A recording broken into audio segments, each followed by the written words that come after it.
Welcome to my YouTube channel. आज हम start करने वाले हैं chapter number 3 which is pectoral region. We are gonna use the book BD Chaurasia as usual.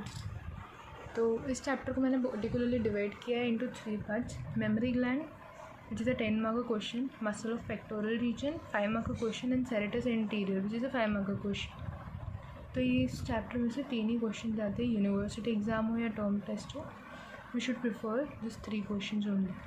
तो first है mammary gland. तो आज हम इस वीडियो में देखने वाले हैं mammary gland which is a 10 marker full question. तो लोग पूछते हैं कि फुल क्वेश्चन में क्या पढ़ना चाहिए, लेकिन मुझे भी पर्टिकुलरली डाउट होता है। तो हम फुल क्वेश्चन में इस ही पॉइंट्स पे फोकस करेंगे which is introduction, parts of breast, arterial supply, Venus supply, nerve, lymph drainage, development, clinical anatomy and figures. 2 figure draw कर लेंगे जिससे हमको ये क्लियर हो जाएगा। रीजन में पहले हम सरफेस लैंडमार्क्स देख लेते हैं। सरफेस लैंडमार्क्स के लिए मैंने एक डायग्राम ड्रॉ किया है। इस डायग्राम पर हम फोकस करेंगे। तो we will have a coracoid process. Coracoid process किसका है? स्कैपुला का कोरिकॉइड प्रोसेस है वो। Then we have a clavicle, coracoid process, clavicle, this is sternum, sternum का सुप्रास्टर्नल नॉच, स्टर्नल एंगल, और ये xiphoid process. This is nipple, this is anterior fold of breast and this is humerus, this is head of humerus and ये पूरा humerus का bone है। Q के लिए और वाइवा के लिए बहुत ही इंपॉर्टेंट टॉपिक है, so kindly focus on this. 10 mark का most MP question, long question answer के लिए mammary gland. Mammary gland is also known as breast. तो मेमोरी ग्लैंड के लिए 2 डायग्राम हम कंपलसरी बनाएंगे। देखिए ये 3.6 ठीक है, 3.6 डायग्राम लोकेशन एंड एक्सटेंट वाला, एंड उसके बाद डीप रिलेशन। अगर ये 2 डायग्राम बना दोगे तो वैसे ही आपको जो एग्जामिनर होगा वो 3 मार्क्स दे देगा।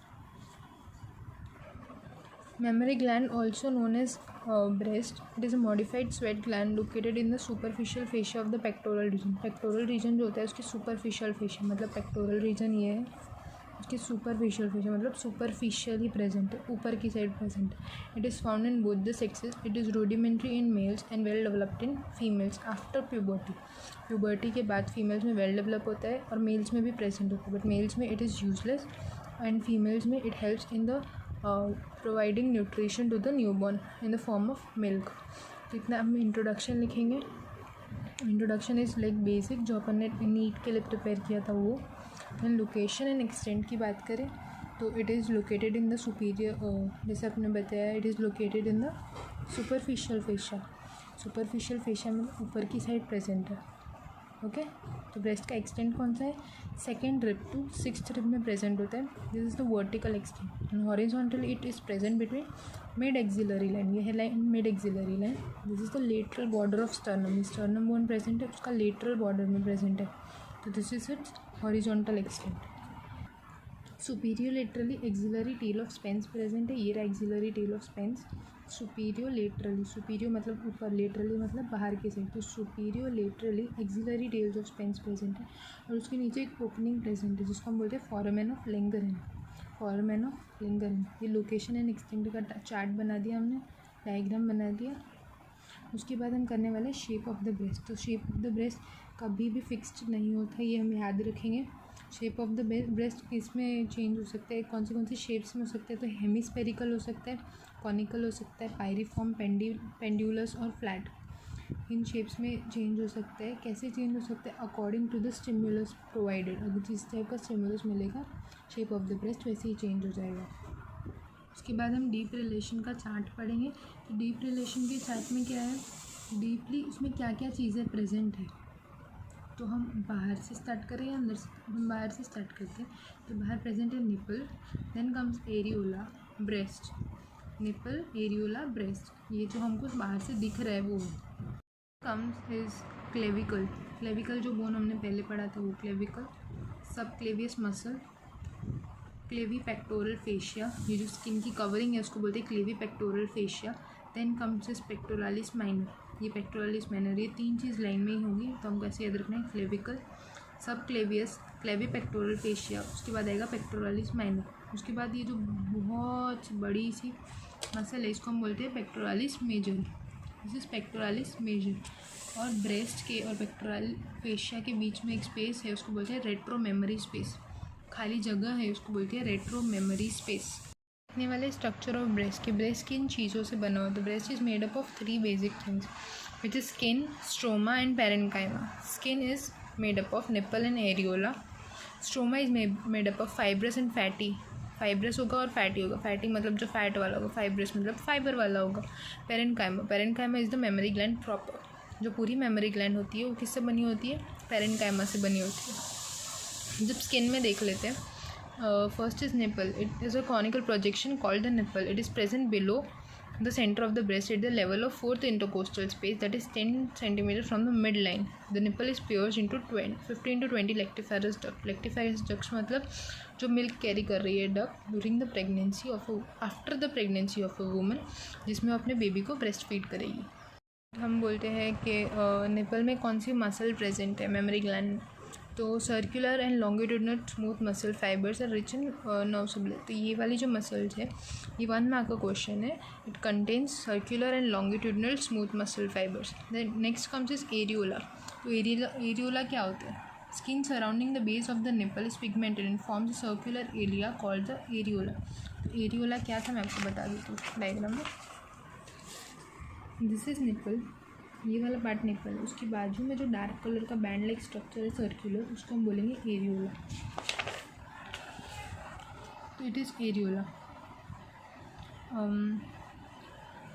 फिर एरियोला प्रेगनेंसी आइडेंटिफिकेशन में भी काम करता है क्योंकि वो डार्क हो जाता है. Next terms is stroma. Stroma is the supporting framework of the body. Stroma 2 type का होता है, मैंने आपको बताया, फाइब्रस एंड फैटी. जो फाइब्रस होगा वो फॉर्म करेगा सस्पेंसर लिगामेंट ऑफ कूपर, और जो फैटी होगा वो एरियोला और निपल के सिवा हर जगह प्रेजेंट होगा. पेरेन्काइमा आता है. तो पेरेन्काइमा मैंने आपको बताया, it is the memory gland proper, जो पूरा मेमोरी ग्लैंड फॉर्म करता है. उसमें लेक्टिफेरस साइनस होते हैं. मैं आपको उसका डायग्राम बताती हूँ. This is like easy to remember. अंदर होगा स्पेस विथ फिल्ड फैट, फिर lobule, acini, lactiferous duct and last में होगा ओपनिंग ऑफ द निपल. फिर लेक्टिफेरस साइनस का एक यूज़ पूछा जाता है वहवा के अंदर कि लेक्टिफेरस साइनस का यूज़ क्या होता है? तो डायलेशन ऑफ डक्ट को डायलेट करने के टाइम यूज़ होता है. फिर मैंने एक चार्ट बनाया है, मैं आपको डायरेक्ट चार्ट से बताती हूँ. Blood supply, lymph node, lymphatic vessels. Here it comes. ये पूरा चार्ट है, मैंने आपको पूरा एक्सप्लेन कर दिया है. Like you can take the screenshot for easy explanation thing, या तो लाइक खुद के लर्निंग टाइम के लिए और एग्ज़ाम पॉइंट ऑफ के लिए ये आप रिमेंबर कर सकते हो चार्ट. अब हम इसमें पढ़ने वाले हैं ब्लड सप्लाई. ब्लड सप्लाई में lateral thoracic artery, internal mammary artery, posterior intercostal artery, superior thoracic artery, thoracoacromial artery. अब आप ये बोलोगे ये लर्न कैसे होगा? Just simply make numerics. फिर नर्व सप्लाई में 2nd to 6th intercostal nerve. 2nd to 6th intercostal nerve क्यों आई? क्योंकि 2nd to 6th रिब के बीच में मेमोरी ग्लैंड है, तो कौन सी नर्व आएगी? 2nd to 6th intercostal nerve. Next comes is lymphatic drainage. तो लिम्फेटिक ड्रेनेज में लिम्फ वेसल्स है. सुपरफिशियल लिम्फ वेसल्स में क्या आएगा? Superficial lymphatic. उसका यूज़ क्या है? Drains entire breast except nipple and areola. Nipple और एरियोला के सिवा हर चीज़ को वो ड्रेन कर लेगा. फिर second deep lymphatics. Deep lymphatic क्या करेगा? जो डीप चीज़ होगी जैसे निपल और एरियोला को वो ड्रेन कर लेगा. फिर next comes is sub areolar plexus. Drains nipple and areola to anterior axillary nodes. Interior जो एक्सिलरी नोड्स है उधर पे ड्रेन कर लेगा. Then lymph vessels, axillary node, internal memory node, posterior intercostal node, sub diaphragmatic and Rotter's node, ये उसको करेगा drain. Comes is development of breast. तो डेवलपमेंट ऑफ ब्रेस्ट होता है 3 स्टेजेस में, एम्ब्रियोनिक स्टेज, प्यूबर्टी स्टेज और प्रेगनेंसी स्टेज. तो embryonic stage में जो पेरेन्काइमा होगा वो ओरिजिन होगा एक्टोडर्मल लेयर से. तो एक्टोडर्म से क्या ओरिजिन हुआ? पेरेन्काइमा. तो अब मीजोडर्म से क्या होगा? Stroma, suspensory ligament, fat and myo epithelial cells किससे होंगे? मीजोडर्म से होंगे. और एक लाइन ऑफ शूचर्स अपीयर होती है in the 6th week of IUL, intrauterine life, जो बाद में डिसअपियर हो जाती है. At the birth nipple is everted, मतलब अंदर की साइड होती है ओरिजिनल पिट में से. आफ्टर द बर्थ वो थोड़ी थोड़ी एक्सटेंड होती है like outwards. In puberty we all know progesterone और ईस्ट्रोजन के लेवल से ये सब इन्फ्लुएंस होता है. और during the pregnancy the size of the breast increases rapidly.